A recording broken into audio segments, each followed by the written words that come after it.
I'll just read it.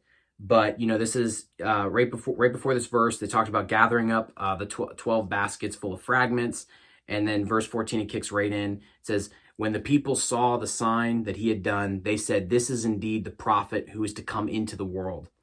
And this next part, this first word, like I underlined this and highlighted this in different ways. I said, perceiving then that they were about to come and take him by force to make him king, Jesus withdrew again to the mountain by himself. And I highlighted that Jesus withdrew. Yeah. And I wrote above it, what causes Jesus to withdraw from me? What causes Jesus to withdraw from me?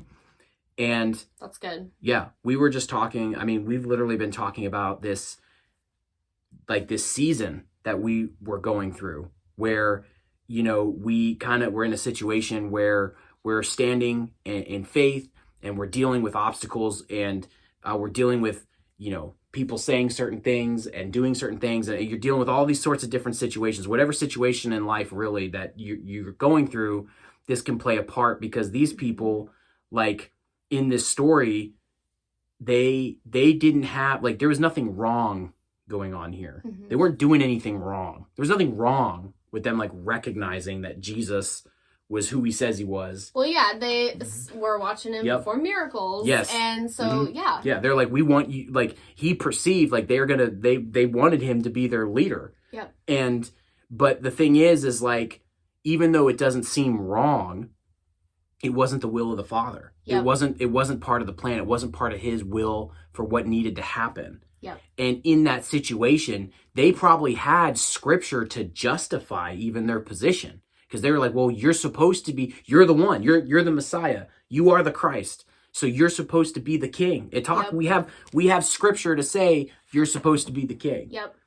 But it wasn't in line or in the will of what God was doing and his plan, even with the scripture. That's the thing that blows my mind as I was thinking about it, because even as we were like preparing, I was thinking about that.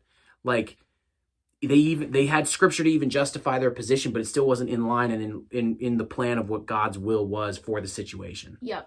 And you could easily find yourself in that situation. Yeah. And that's caused Jesus to withdraw. And that how do I not be the person that causes Jesus to withdraw from me? That's good. And in that season too of what we were in, like, and how, like, we were finding a struggle. I was in this situation where I was struggling with stuff.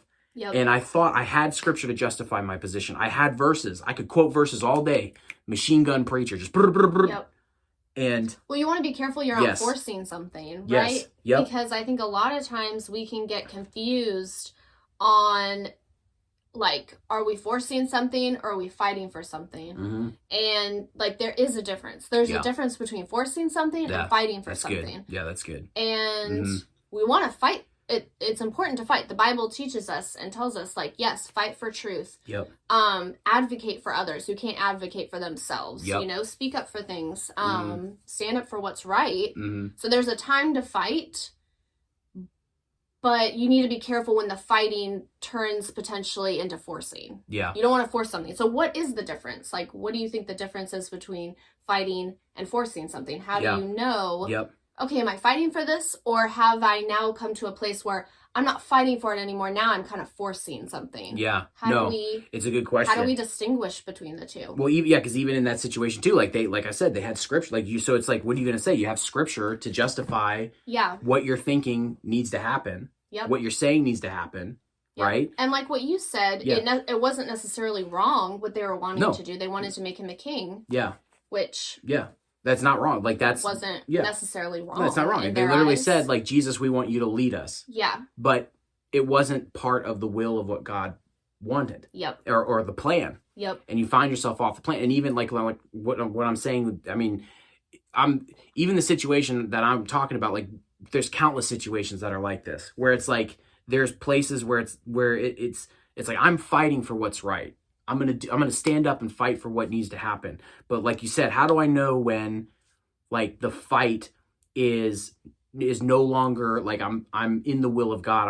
I'm forcing something. I've crossed that line. Or the fight is no longer yours; it's God's, and you have to hand it over to God. Yeah, it's real.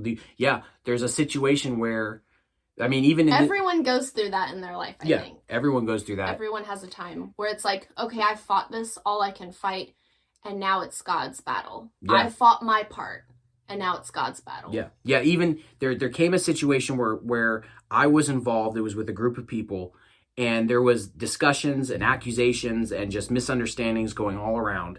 And I, in that situation, I was directly involved. And so I was having, and it was within an organization, and I was having these conversations back and forth, and I was making statements and saying the things that I needed to say, and I had scripture, and I wasn't being mean or rude or condescending, but it came to this point where my involvement in it was no longer, like, I was no longer part of it anymore. Like, it came to a place where I think a lot of times in our lives we can be inserting ourselves. Yes. Where we shouldn't be inserting ourselves. And we think, in our minds, sometimes we can think we're being helpful.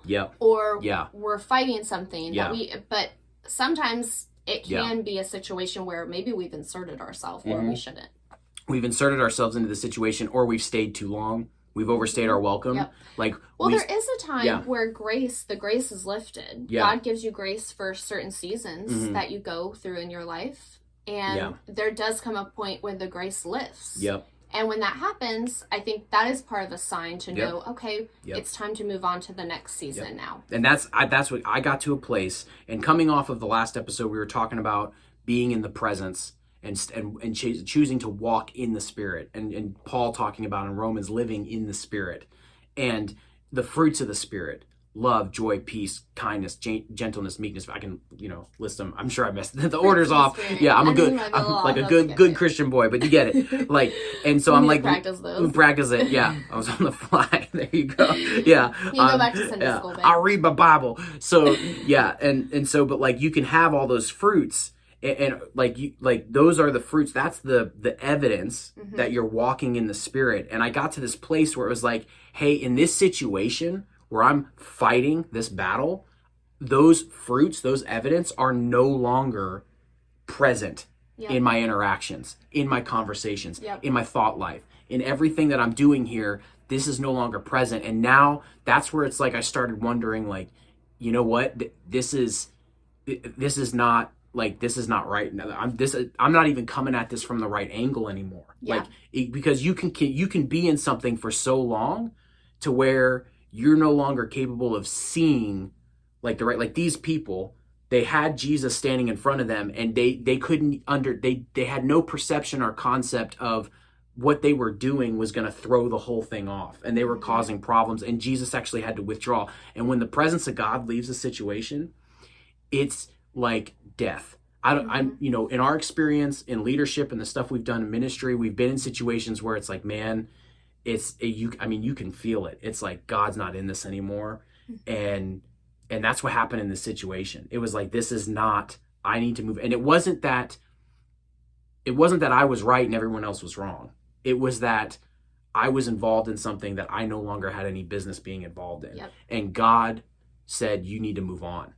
And really, he was waiting on me to wake up and recognize it. And that's where I was like, I don't want to be the person that causes Jesus to withdraw. Like, I don't want to be the person that pushes Jesus away from me. For me, it was me. I was the problem. Not them, not God. It was me. Well, and that's the thing too, like with reflecting and like acknowledging, like, it's probably not other people that are the problem. It is probably like ourselves most of the time. You know, not to say, obviously, there's situations where people are wronged and, all of that, of course. But a lot of situations too, though, it is important to reflect and see, okay, what could I have done better in this situation? How could I have handled this better? There's not one size fits all. Everyone's situation is different. People have been seriously hurt. People have gone through very serious trauma. We're not trying to take away from that. Absolutely. But you will definitely find yourself in situations where, like you're saying, like you cross that line from like, I'm no longer fighting or standing for something, I'm forcing it.